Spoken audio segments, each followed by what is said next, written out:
गोपीनाथ मुंडे एक साथ भुजबल साहब को बड़े भाई कहते थे और उन्होंने कहा भुजबल साहब आपको हमको कुछ निर्णय लेना चाहिए। वो ओबीसी की लड़ाई लड़ते रहे और किसको लेके लड़ते रहे? भुजबल साहब को। भुजबल साहब मेरे बड़े भाई है और हमको कहते थे कि भुजबल साहब को लेके आना है। मैं भी 93 से मेरे गुरु की वजह से भुजबल साहब के साथ समता परिषद जब बन रही थी उसका संस्थापकों में से है, जब से मैं उनके साथ हूँ। हमको मुंडे साहब ने कई बार भुजबल साहब के पास भेजा और भुजबल साहब को कहा कि निर्णय लेने के लिए कहिए भुजबल साहब को, भुजबल साहब को निर्णय लेने के लिए कहिए, क्योंकि हमको कुछ ना कुछ निर्णय लेना चाहिए। मगर भुजबल साहब ने उन लोगों का साथ नहीं छोड़ा और साथ ना छोड़ने की वजह से हमेशा ओबीसी का साथ भुजबल साहब और मुंडे साहब ने सिर्फ महाराष्ट्र में नहीं पूरे देश में किया और इतने कठिनाइयों के बावजूद भी वो लड़ाई लड़ते रहे।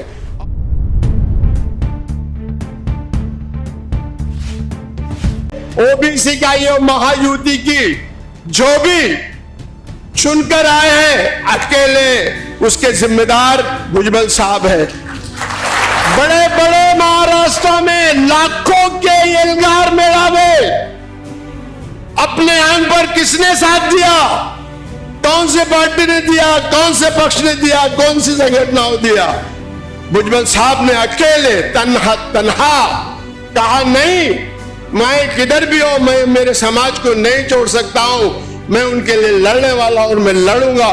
7 बड़े बड़े यलगार मेळावे हुए, दुनिया की उनके ऊपर आफतें लगाई गई, बुरा भला कहा गया, सारी बातें हुई, उन्होंने बर्दाश्त किया और उसको बर्दाश्त करने की वजह से आज जो ये मेजॉरिटी में चुन के आई उसका वजह यही है कि वो सिर्फ और सिर्फ भुजबल साहब है।